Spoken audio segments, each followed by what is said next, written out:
Varnish हो रहा है। रोहतक के इस सुंडाना फार्म में हमारे यहाँ आइए, आप देखिए कि हम यहाँ पे कितनी तरह की ऑर्गेनिक फसलें उगाते भी हैं और यहाँ पर हम नॉलेज भी शेयर करते हैं अपने फार्मर्स के साथ में। आज मैं as an architect organic farming कर पा रही हूँ और लोगों को जोड़ पा रही हूँ, तो आप में से कोई भी ऐसा इंसान नहीं है जो ये नहीं कर सकता। हम लैब में करते थे और क्यों करते थे हम सॉइल टेस्टिंग, यही जानने के लिए कि उसके अंदर किस तरह के। ये मोनिका ढाका हैं जो लोगों को जैविक खेती के लिए प्रोत्साहित करती हैं।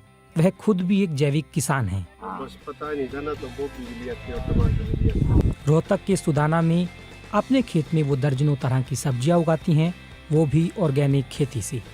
पहले वो आर्किटेक्ट थीं, लेकिन उनकी पृष्ठभूमि खेती की ही रही है।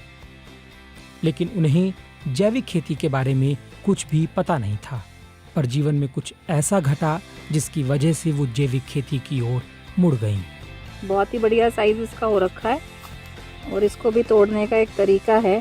आज से 5 साल पहले अपने परिवार और अपने कुछ साथियों की मदद से मैंने ऑर्गेनिक खेती करनी शुरू की और 2022 में okindia.com लॉन्च करी।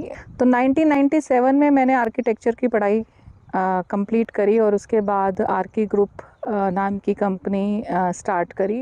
लेकिन 2014 में एक घर में एक ऐसी घटना हुई, मेरी मदर इन लॉ को कैंसर डिटेक्ट हुआ, जिसने हमारे पूरे परिवार को हिला दिया। ये और हम अपने आप को एक बहुत ही असहाय समझने फील हुआ कि ये हमारे साथ क्या हुआ है। तो जब हमने इसका डीप डाइव किया, मैंने और मेरे पूरे परिवार ने, तो ये जाना कि जाने अनजाने हम खुद ही केमिकल्स को अपनी लाइफ में जगह दे रहे हैं और वो फूड के माध्यम से हमारे लाइफस्टाइल में एंटर कर चुका है और जिसके बहुत ही लॉन्ग टर्म इम्पैक्ट हैं। मोनिका मानती हैं कि जैविक खेती के लिए वैज्ञानिक शोध और जानकारी होना बेहद जरूरी है।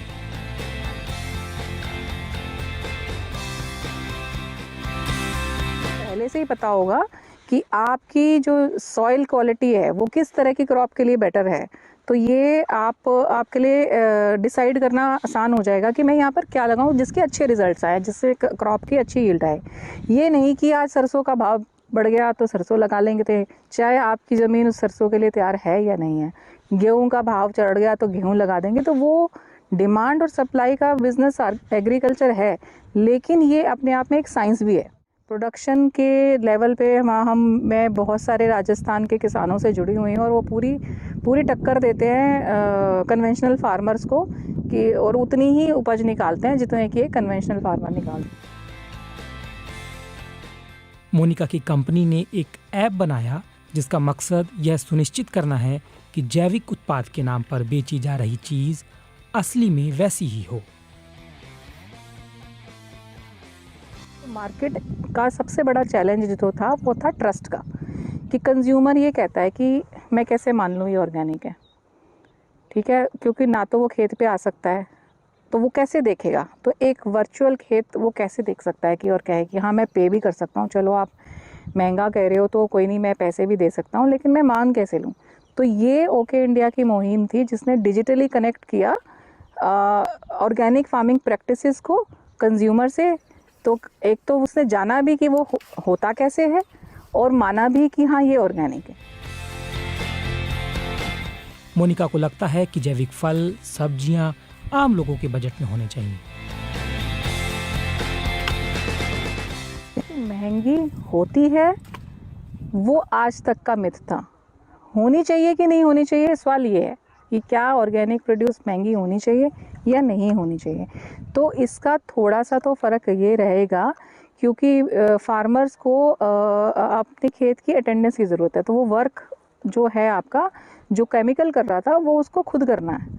तो लेकिन इतना भी महंगा नहीं चाहिए। मेरे हिसाब से ऑर्गेनिक प्रोड्यूस 20 से 25% ही हायर होना चाहिए ताकि मासेस तक ये पहुंच जाए।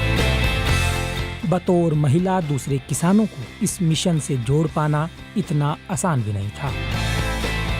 सबसे ज़्यादा जो चैलेंज था वो ये था कि अपने ही गांव के लोगों को ये बिलीव कराना कि मैं एक महिला आकर आपके यहाँ पर फार्मिंग कर रही हूँ और जिसको लीड भी कर रही हूँ, क्योंकि उनको इस चीज़ की आदत नहीं थी।